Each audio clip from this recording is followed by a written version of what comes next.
नमस्कार दोस्तों आज फिर एक ऐसी शख्सियत को याद करते हैं जिस शख्सियत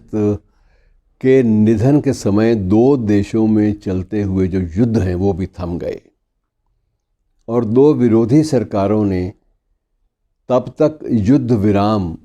की घोषणा की जब तक उस महान शख्सियत का अंतिम संस्कार पूरा नहीं हो जाता। मेरी मुराद है एक ऐसे शख्स से जिन्हें हम लोग सरहदी गांधी के रूप में जानते हैं और पूरा नाम खान अब्दुल गफ्फार खान,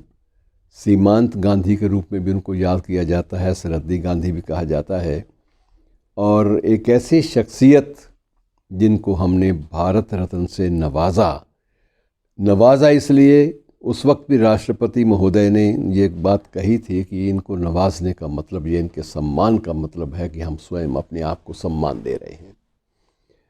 और एक विदेशी नागरिक को भारत रत्न का सम्मान, ये भी एक बड़ी अजीब बात थी। मित्रों, खान अब्दुल गफ्फार खान की शख्सियत कुछ अजीब ढंग की थी। जुझारू, सारी उम्र जूझते रहे। कभी लाल कुर्ती आंदोलन, कभी खुदाई खिदमतकार आंदोलन, और महात्मा गांधी के सबसे सच्चे और नज़दीकी सिपाही के रूप में उनकी पहचान ऐसी बनी कि जब ये भारत पाक विभाजन हुआ तो उस वक्त उन्होंने इस बात का शिकवा किया कि एक तो इस भारत के इस विभाजन की बात छोड़िए, मैं इस भारत की इस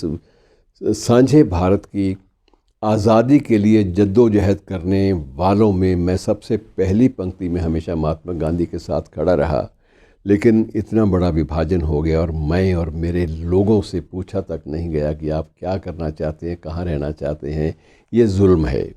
और उस वक्त इन्होंने एक सेंटेंस कहा था, एक वाक्य कहा था कि हमें आपने भूखे भेड़ियों के सामने डाल दिया। और बड़ी तल्ख इनकी प्रतिक्रिया थी, तीखी प्रतिक्रिया थी कि आपने हमें भेड़ियों के हवाले कर दिया। उनको लगता था कि हम लोग जिस आज़ादी के लिए जद्दोजहद करते रहे, मेरे लोग अपना सब कुछ कुर्बान करते हुए, उसकी जब आज़ादी उस मुल्क की मिली तो उसके बाद बिल्कुल उसकी उस क्षेत्र की उपेक्षा कर दी गई। ये इन्हें बर्दाश्त नहीं हुआ और बहुत लंबे अरसे तक ये भारत में नहीं आए। 1948 में आए, उसके बाद बीच में एक बार फिर आना हुआ। 48 में तब आए थे जब बापू की हत्या हुई थी। और फूट फूट कर रोने वाली शख्सियतों में ये एक शख्स थे जिनका ये कहना था कि मैं आधा मर गया, आधा बाकी बचा हूँ। अब ये समझ लीजिए आधा बचा हूँ या आधा मरा हुआ हूँ, मुझे पता नहीं है, लेकिन आप लोगों ने हमारे साथ बहुत ज़्यादती की और मैं इसलिए आज महात्मा गांधी की शव यात्रा में शामिल होने आया हूँ कि मैं उनसे अब भी शिकवा कर रहा हूँ, बापू तुम्हारे बंदों ने हमारे साथ इंसाफ नहीं किया। तो एक समर्पित शख्सियत ऐसी, कद 6 फुट 6 इंच के लगभग, 6'4", 6'5", कुछ लोग 6'6" भी कह देते हैं। एक लंबे कद का कद्दावर आदमी जब भारत रत्न की प्राप्ति के लिए जब लौटा, दिल्ली आया, तो उस वक्त मित्रों उसकी हालत वही थी। हाथ में एक पोटली थी कपड़ों की और एक हाथ में कुछ चना चबैना था खाने पीने के लिए, और उन्हीं सादे वस्त्रों में, उसी लंबे चोगे में जिसको उनकी पहचान बन गया था, उसी लंबे चोगे में उस शख्स ने जब देश की धरती पर कदम रखा तो पहले आकर इस धरती को, इसकी धरती की माटी को अपने माथे पर लगाया और उससे अपना तिलक किया। हालांकि ये बाद में इन्होंने कहा कि हम लोग तिलक में यकीन नहीं करते, मैं एक मुस्लिम हूँ, लेकिन उसके बावजूद अपनी मुल्क की माटी को चूमना और उससे अपना इस्तकबाल, उसके प्रति अपना जो है वो उसको बयान करना, मेरे लिए यही एक अकीदा था, मेरी यही श्रद्धा है कि मैं इस धरती की माटी से बंधा हुआ हूँ और इसी की सूंधी गंध में मेरी पैदाइश और परवरिश हुई है। और मेरी जितनी भी जद्दोजहद की सारी कहानी है, ये सारी की सारी इसी मिट्टी से जुड़ी हुई है। मित्रों, कुल मिला के इस शख्स ने 19 साल जेल काटी स्वाधीनता संग्राम के दिनों में, और स्वाधीनता संग्राम के बाद भी सिलसिला यही रहा कि 6 बरस, थोड़े थोड़े वक्फे के बाद 6 बरस फिर उन्होंने जेल काटी उस मुल्क के लिए, उस मुल्क की जेलों में जिस मुल्क के लिए कभी उन्होंने संघर्ष नहीं किया था, लेकिन जब विभाजन हुआ, इनसे पूछा गया कौन से मुल्क में रहना चाहते हो, तो उन्होंने कहा कि मेरा जो एरिया है, जो मेरा क्षेत्र है, जहाँ मेरे लोग बसते हैं, जहाँ मेरे प्राण हैं,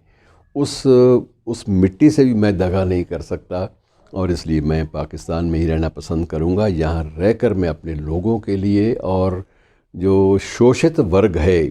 जो डिप्रेस्ड लोग हैं, जो पिछड़े हुए लोग हैं, उनके लिए जद्दोजहद यहाँ रह के बेहतर मैं कर सकूँगा। इसलिए वहाँ तो मोर्चा संभालने वाले बहुत हैं, यहाँ मोर्चा संभालने वाले कम हैं। तो एक मोर्चा था जो संभाले रखा, और इस शख्स की जब मित्रों 98 वर्ष की उम्र में मृत्यु हुई, उम्मीद थी कि 2 साल और जिए तो शताब्दी समारोह दोनों देशों में हो।